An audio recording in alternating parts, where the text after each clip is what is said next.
Yang kedua, perbedaan tingkat kerohanian. Mamahnya suka doa, mamahnya suka puasa, papahnya suka makan. Itu konflik itu. Perbedaan visi dan misi. Ya, perbedaan prinsip atau pendirian. Itu bisa terjadi konflik. Perbedaan status. Nah, perbedaan status. Yang keenam, perasaan hati yang pahit. Nah, nanti kita mau belajar bagaimana cara supaya tidak konflik meskipun berbeda karakternya. Nah, kita akan lihat satu-satu ya saudara. Kita lihat satu-satu sekarang perbedaan karakter. Ya, konflik dapat terjadi karena perbedaan karakter. Yakobus menjelaskan datangnya sengketa dan pertengkaran adalah dari hawa nafsu. Karakter yang belum mencapai kesempurnaan seperti karakter Kristus dapat menyebabkan konflik. Yang satu sanguin, yang satu melankolis. Yang satu diam, yang satu suka ngomong. Ya. Yang satu cepat, yang satu lambat. Itu konflik. Nah, coba kita baca Yakobus 4 ayat 1. Nah, lihat ayat ini. Yakobus 4 ayat 1. Dari manakah datangnya sengketa dan pertengkaran di antara kamu? Dari manakah datangnya sengketa dan pertengkaran di antara kamu? Bukankah datangnya dari hawa nafsumu yang saling berjuang di dalam tubuhmu. Jadi karakter. Karena itu kita di dalam Yesus Kristus perlu lahir baru. Kalau suaminya lahir baru, istrinya lahir baru, anak-anaknya lahir baru, aman-aman saudara. Kita perlu dilahirkan kembali oleh firman dan Roh Kudus. Sehingga kita menjadi manusia baru. Mengapa terjadi konflik? Karena suami masih menggunakan manusia lama, istri masih menggunakan manusia lama, anak-anak masih menggunakan manusia lama. Manusia lama ketemu manusia lama, ini muncul pertengkaran yang dahsyat. Kita perlu lahir baru, semuanya. Dilahirkan kembali oleh firman dan Roh Kudus. Kita perlu menanggalkan, melepaskan pakaian kita lama, menanggalkan manusia lama menjadi manusia baru. Jadi saudara, kenapa kok ada pertengkaran? Ya itu karakternya. Masih karakter-karakter duniawi, masih karakter-karakter manusia lama. Yang kedua, mengapa terjadi pertengkaran? Perbedaan tingkat kerohanian. Nomor 2, perbedaan tingkat kerohanian. Keluaran 17 ayat 2. Konflik dapat terjadi karena perbedaan tingkat kerohanian, seperti contoh pertengkaran antara Nabi Musa dan orang Israel. Orang Israel orientasi hidupnya hanya perkara jasmani, masalah perut terus. Allah sudah janjikan kamu akan masuk tanah perjanjian. Tanah perjanjian itu penuh dengan susu dan air madu, makmur, enak. Tapi ribut terus, ributnya hanya perkara makan, minum. Kurang makan, marah-marah. Kurang minum, marah-marah. Kepingin daging, marah-marah. Karena tingkat kerohaniannya beda. Sedangkan Musa ingin bawa mereka masuk tanah perjanjian. Nah ini yang kita lihat, seringkali bapaknya ingin perkara-perkara duniawi, ibunya kepengen setia ke gereja, bapaknya doa pagi, mamahnya masih bangkong gak bangun pagi. Mama suka puasa tapi bapaknya suka makan. Coba kita lihat Keluaran 17 ayat yang kedua. Nah lihat saudara ya, supaya kita ngerti dan nanti solusinya bagaimana. Keluaran 17 ayat 2. Jadi mulailah mereka itu bertengkar dengan Musa. Jadi mulailah mereka itu bertengkar dengan Musa. Kata mereka, berikanlah air kepada kami supaya kami dapat minum. Tetapi Musa berkata kepada mereka, mengapakah kamu bertengkar dengan aku? Mengapakah kamu mencobai Tuhan? Ketika suaminya orientasinya hanya perkara uang, sukses punya uang, sukses punya mobil, sukses punya rumah. Sedangkan istrinya ingin mencapai perkenanan Tuhan. Ini konflik.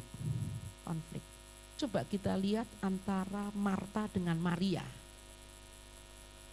Marta orientasi pelayanan jasmani. Marah dia. Sedangkan Maria menentukan pilihan duduk di kaki Tuhan, dengar suara Tuhan. Beda rohaninya antara Marta, Maria, antara orang Israel dengan Musa, sehingga bertengkar. Coba kita baca Lukas pasal 10 ayat 39 sampai 41. Perhatikan firman Tuhan saudara, Lukas 10 ayat 39 sampai 41. Demikian. Perempuan itu mempunyai seorang saudara yang bernama Maria. Maria duduk dekat kaki Tuhan dan terus mendengarkan perkataannya. Ini sama-sama melayani tapi beda. Sedang Marta sibuk sekali melayani. Ia mendekati Yesus dan berkata, protes. Marah, protes. Tuhan, tidakkah engkau peduli bahwa saudaraku membiarkan aku melayani seorang diri? Suruh dialah membantu aku, protes. Karena beda. Nah, perbedaan ini yang seringkali membuat konflik di dalam keluarga, di dalam gereja, di dalam pelayanan. Ayat yang ke-41, tetapi Tuhan menjawab, Marta, Marta, engkau khawatir dan menyusahkan diri dengan banyak perkara. Tetapi hanya satu saja yang perlu. Maria telah memilih bagian yang terbaik yang tidak akan diambil daripadanya. Ini yang kita lihat. Yang ketiga, mengapa terjadi konflik? Perbedaan visi dan misi. Setiap kita, rumah tangga, gereja, pelayanan ada visi, misi, ada arah dan tujuan yang berbeda, membuat konflik. Jadi arahnya mama, arahnya papa, arah istri, arah suami, tujuan yang beda itu buat konflik. Ke-10 murid Yesus marah kepada Yohanes dan Yakobus karena perbedaan visi dan misi. Coba kita lihat Matius pasal 20 ayat 20 sampai ayat 24. Perhatikan saudara, Matius pasal 20 ayat 20 sampai ayat 24. Nah, perhatikan. Maka datanglah ibu. Ini ibu yang baik. Wah, ibu yang ambisinya tinggi. Bawa anaknya ke Yesus. Wah, ibu yang baik ini. Maka datanglah ibu, anak-anak Zebedeus serta anak-anaknya itu kepada Yesus. Lalu sujud di hadapannya untuk meminta sesuatu kepadanya. Pinter ibu ini bawa anaknya ke Yesus. Kata Yesus, apa yang kau kehendaki? Yesus tanya, kamu kepengen apa? Jawabnya, wah luar biasa. Berilah perintah supaya kedua anakku ini boleh duduk kelak di dalam kerajaanmu. Yang seorang di sebelah kananmu dan yang seorang lagi di sebelah kirimu. Tetapi Yesus menjawab katanya, kamu tidak tahu apa yang kamu minta. Dapatkah kamu meminum cawan yang harus kuminum? Ini kompak. Ibu sama anak kompak. Jawabannya apa? Kata mereka kepadanya, kami dapat. Kami itu kata ganti orang ketiga jamak. Ya, kata ganti orang, kami itu kata ganti orang pertama jamak. Kami dapat. Nah, mereka menjawab, kami dapat, kompak. Punya visi misi. Yesus, nanti anakku taruh ya di sebelah kananmu satu, di sebelah kirimu satu.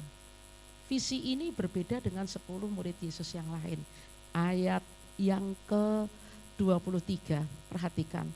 Yesus berkata kepada mereka, cawanku memang akan kamu minum, Tetapi hal duduk di sebelah kananku atau di sebelah kiriku, aku tidak berhak memberikannya.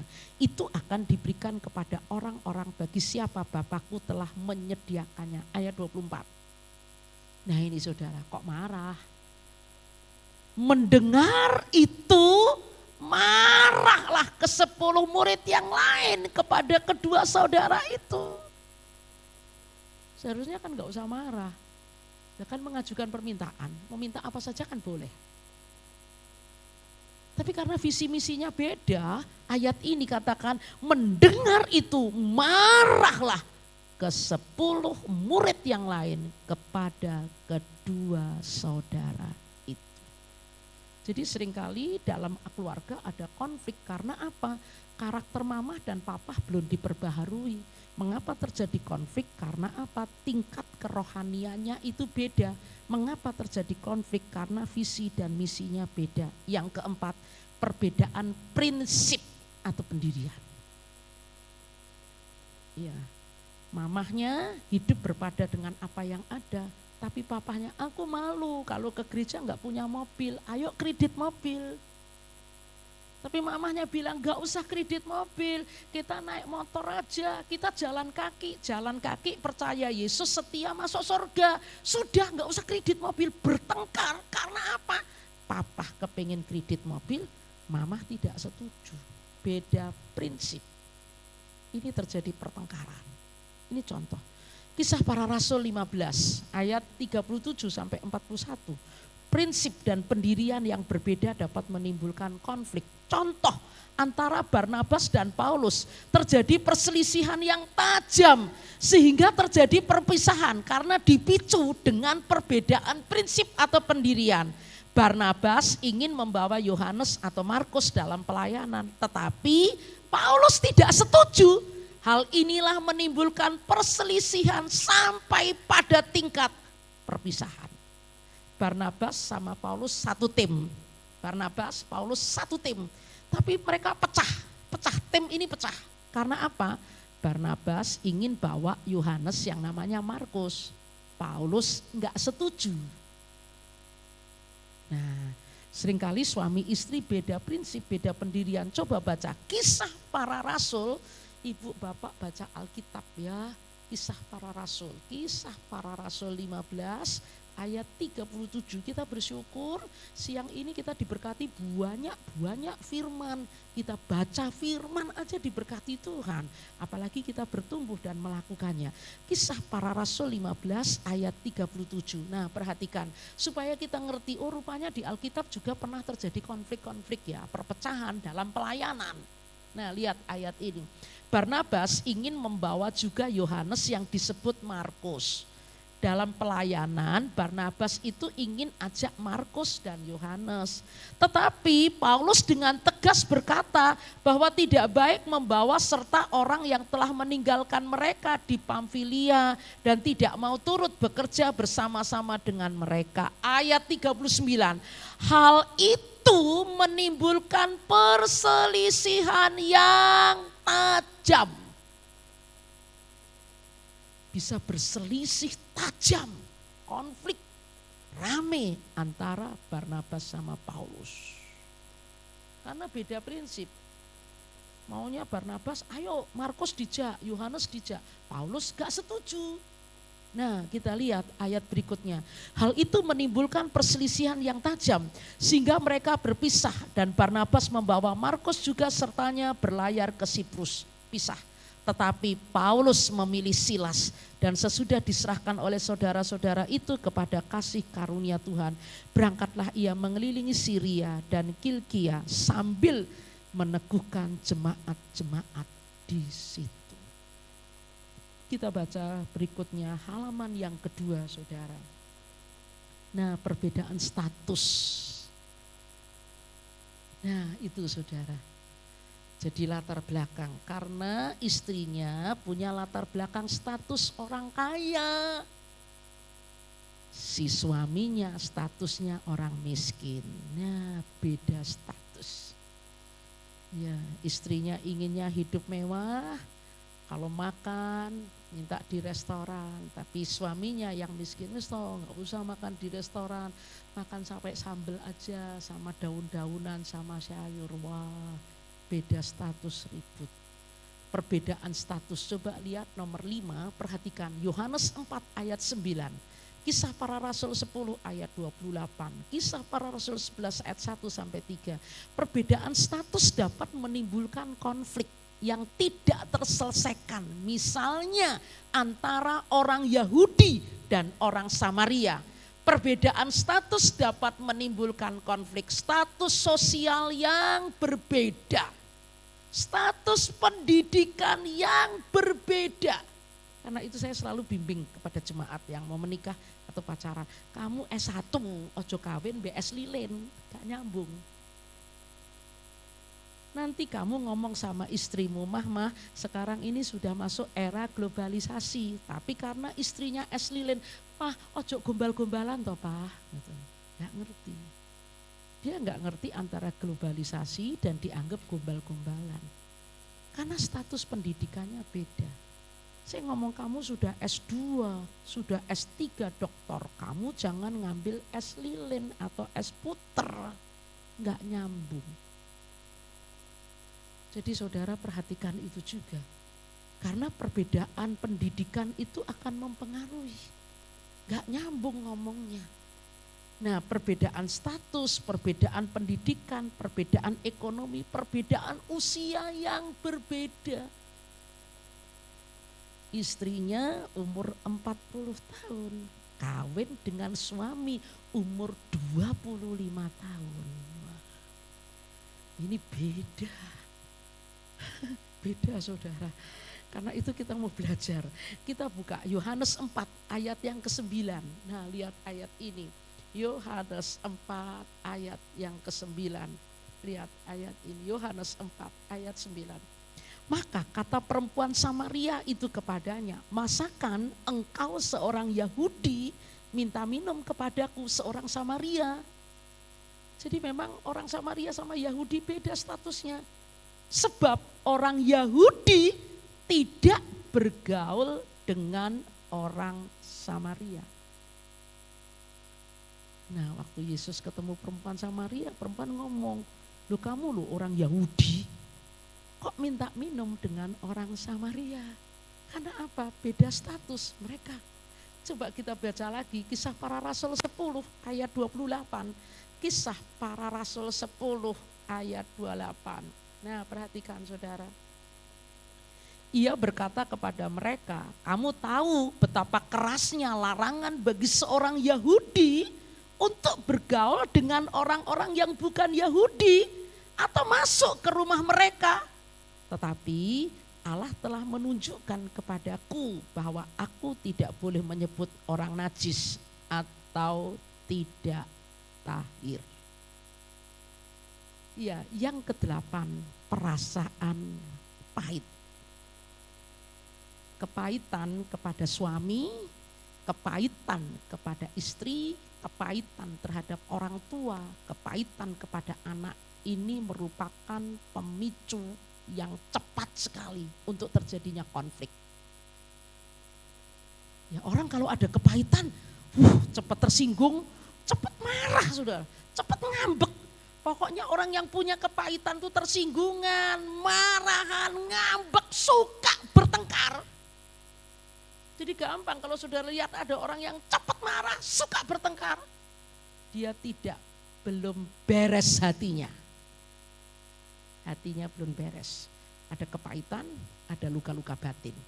Nah, kita baca Amos 1 ayat 11 sampai 12. Konflik sangat mudah terjadi bagi orang yang mengalami kepahitan. Iblis sangat mudah mengganggu orang-orang yang hidup dalam kepahitan. Contoh konflik yang tidak pernah terselesaikan antara bangsa Edom dengan bangsa Israel karena muaranya kepahitan antara Esau dan Yakub. Karena apa? Ketidakjujuran, ketidaktransparan antara Ishak dengan Ribkah. Nah, saudara tahu betapa bahayanya keluarga yang tidak jujur, tidak transparan, tidak terbuka. Nah, sampai masuk kepada keturunan di zaman Musa loh saudara.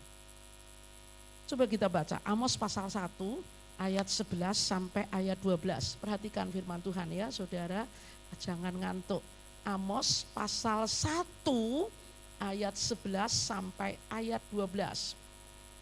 Beginilah firman Tuhan, karena 3 perbuatan jahat Edom, bahkan 4, aku tidak akan menarik kembali keputusanku oleh karena mengejar saudaranya dengan pedang dan mengekang belas kasihannya. Ayat 11b, memendam amarahnya untuk selamanya.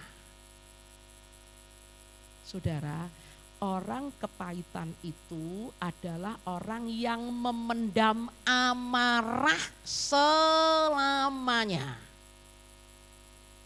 Itu Alkitab. Nah, kita lihat Edom memendam amarah. Jadi marah dipendam lama, memendam amarahnya untuk selamanya dan menyimpan gemasnya untuk seterusnya. Jadi kita bisa ngerti kepahitan itu adalah orang yang marah, orang yang gemes, tapi ditahan. Nah, kita akan lihat ya saudara, Bilangan 20 ayat 14. Ini di zaman Musa. Ya, Bilangan 20, lihat kita Bilangan 20 ayat yang ke-14.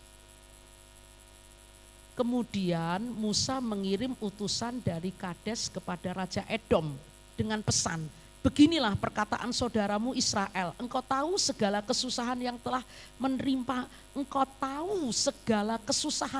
menimpa, kami, ayat 17 sampai 18, perhatikan. Nah saudara lihat ayat ini, orang yang punya kepahitan, wah izinkanlah kiranya kami melalui negerimu, kami tidak akan berjalan melalui ladang-ladang dan kebun-kebun anggurmu, dan kami tidak akan minum air sumurmu, hanya numpang jalan.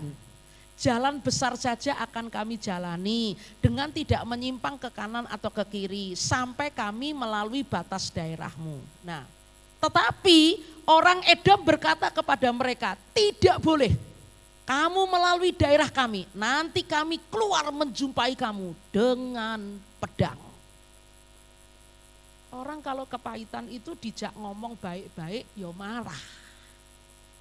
Ini kan baru permohonan, tapi sudah ngamuk. Kami akan keluar, ketemu kamu, bawa pedang. Saudara, kalau saudara ada kepahitan, doa, Tuhan lepaskan aku Tuhan. Nah, karena kepahitan itu mencemarkan, saudara. Kita baca lagi ayat yang ke-19. Lalu berkatalah orang Israel, masih nawar, kami ini orang-orang susah, aku numpang di jalanmu ya. Lalu berkatalah orang Israel kepadanya, kami akan berjalan melalui jalan raya, dan jika kami dan ternak kami minum air, maka kami akan membayar uangnya, asal kami diizinkan, lalu dengan berjalan kaki, hanya itu saja. Nah, karena kepahitan, marahan. Ayat yang ke-20, tetapi jawab mereka, tidak boleh kamu lalu, maka keluarlah orang Edom menghadapi mereka dengan banyak rakyatnya dan dengan tentara yang kuat. Aneh enggak saudara? Dia minta permohonan, aku tak lewat ya, aku ini orang susah, aku baru keluar dari Mesir. Nanti kalau aku minum airmu, aku minta, dia ngomong aku akan bawa pedang. Terus ini akan firman Tuhan katakan, Edom menghadapi mereka, rakyatnya dikeluarkan, tentaranya yang dikeluarkan. Jadi kalau saudara lihat suami, istri saudara kok marahan, ini hatinya belum beres, minta dibereskan Roh Kudus. Kita lihat berikutnya, ketika orang Edom tidak mau mengizinkan orang Israel lalu dari daerahnya, maka orang Israel menyimpang meninggalkannya. Karena apa? Mereka didasari dari keluarga yang tidak transparan, tidak terbuka. Sampai masuk kepada kitab Bilangan, sampai masuk kepada kitab Amos. Kita masuk berikutnya saudara, perasaan yang pahit. Kita lihat, saya baca makalahnya, konflik sangat mudah terjadi bagi orang yang mengalami kepahitan. Nah, kita lihat Ibrani 12 ayat 15, kepahitan dapat menimbulkan kekacauan dalam rumah tangga. Nah, kita belajar Ibrani pasal 12 ayat 15. Ibrani pasal 12 ayat 15. Saya bacakan, jagalah supaya jangan ada seorang pun menjauhkan diri dari kasih karunia Allah. Agar jangan tumbuh akar yang pahit yang menimbulkan kerusuhan dan yang mencemarkan banyak orang. Jadi keluarga yang suka bertengkar karena apa? Di dalamnya ada kepahitan. Nah, sekarang kita masuk bagian B, solusinya. Cara supaya tidak bertengkar, cara supaya tidak konflik, cara memulihkan konflik dalam keluarga, cara memulihkan konflik dalam rumah tangga. Ada beberapa cara yang perlu diperhatikan untuk mengatasi konflik agar tercipta kehidupan yang rukun, damai sehingga terberkati. Yang pertama, beradaptasi. Yang kedua, bersabar dalam kebodohan keluarga. Yang ketiga, bersedia mengampuni. Dan yang keempat, bersatu karena pekerjaan Roh Kudus. Ya, bersatu terus karena pekerjaan Roh Kudus, bersatu. Dan yang kelima, bersedia menerima penolakan. Tidak terjadi konflik ketika bersedia menerima penolakan. Dan yang keenam, berbuat seperti yang Yesus perbuat. Berbuat seperti yang Yesus perbuat. Kita masuk yang pertama, beradaptasi. Nah, saudara perhatikan, menyesuaikan diri. 1 Korintus 9 ayat 20 sampai 23 menggunakan banyak gaya untuk menghadapi beragam macam karakter manusia agar tidak terjadi konflik. Paulus menjelaskan adaptasi yang baik yaitu dengan orang Yahudi menjadi seperti orang Yahudi. Dengan orang yang hidup di bawah hukum Taurat menjadi seperti orang yang hidup di bawah hukum Taurat. Dengan orang lemah menjadi seperti orang lemah. Roma 12 ayat 15, menangis dengan orang yang menangis, bersukacita dengan orang yang bersukacita, dapat menyesuaikan diri dengan karakter dari tiap-tiap anggota keluarga. Coba kita baca 1 Korintus 9. Nah, saudara, 1 Korintus 9 ayat 20 sampai ayat 23. Perhatikan ayat ini. Demikianlah bagi orang Yahudi, aku menjadi seperti orang Yahudi. Kita perlu menyesuaikan diri dengan karakter suami, karakter anak, supaya aku memenangkan orang Yahudi. Jadi kita menyesuaikan diri bukan melebur jadi rusak. Tetapi penyesuaian diri ini jembatan untuk kita dapat memenangkan suami, dapat memenangkan istri, dapat memenangkan anak untuk Kristus. Nah, kita lihat lagi ayat 20.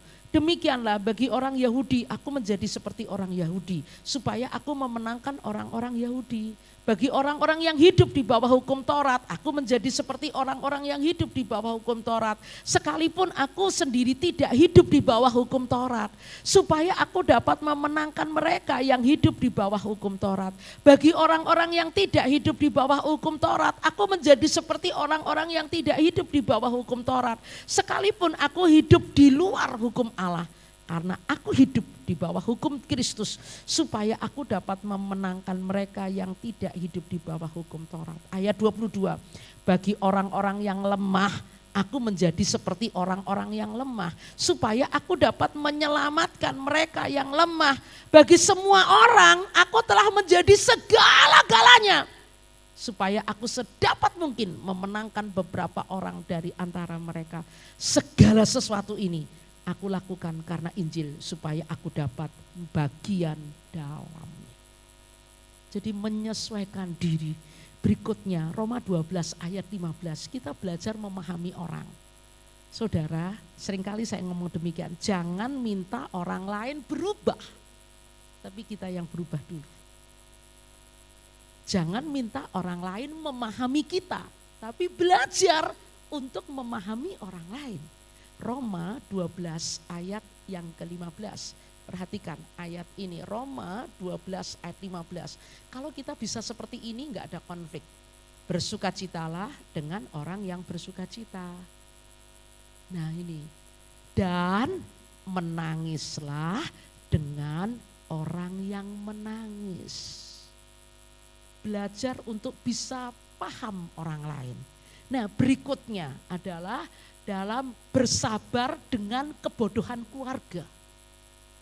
Ya suami kita bodoh sehingga berjudi, suami kita bodoh sehingga hidup di luar Tuhan. Kita perlu sabar.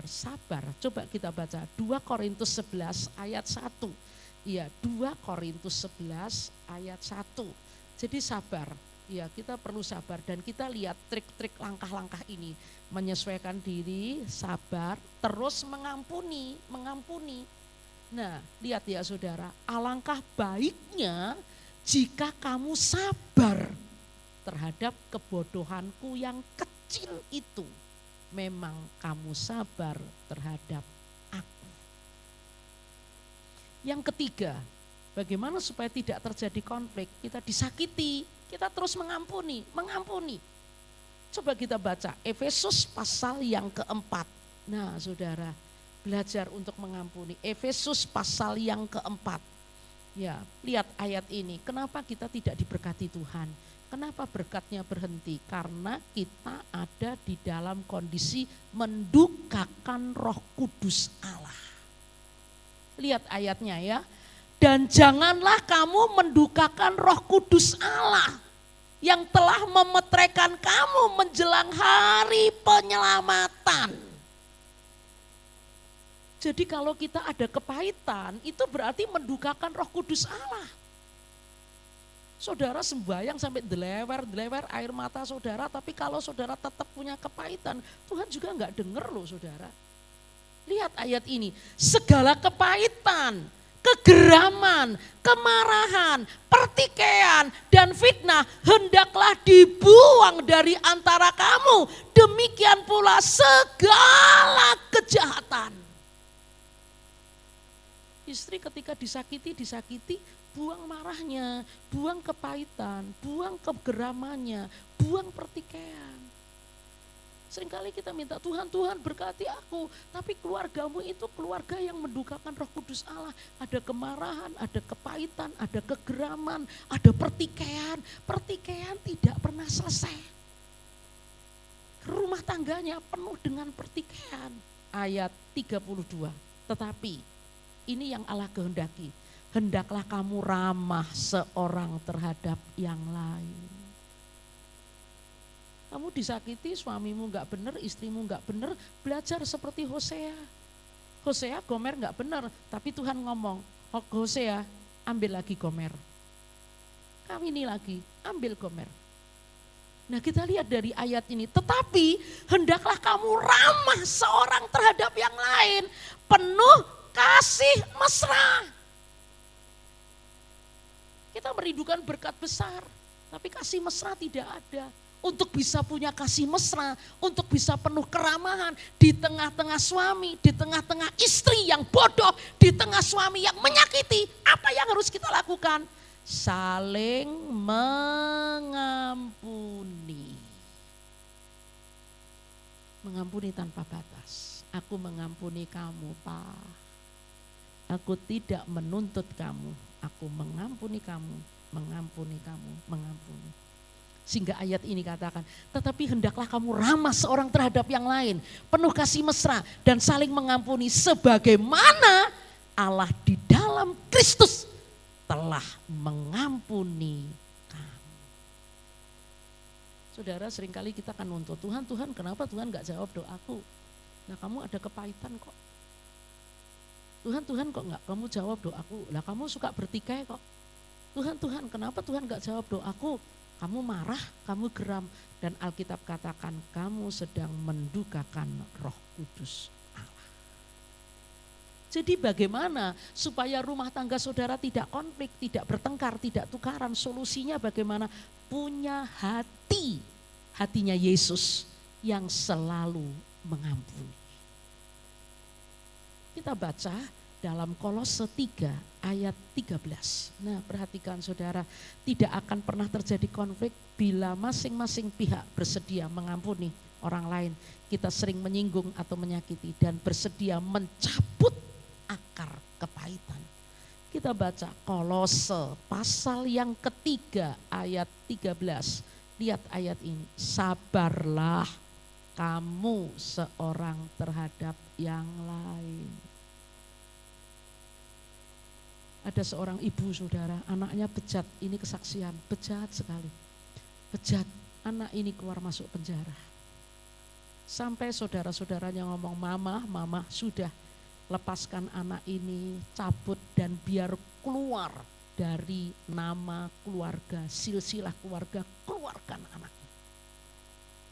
Tapi mama ini tidak. Di penjara, mama datang. Didoakan, keluar penjara, dipeluk anaknya, didoakan, dibimbing, didoakan. Akhirnya anaknya bertobat menjadi seorang penginjil, menjadi seorang pendeta besar.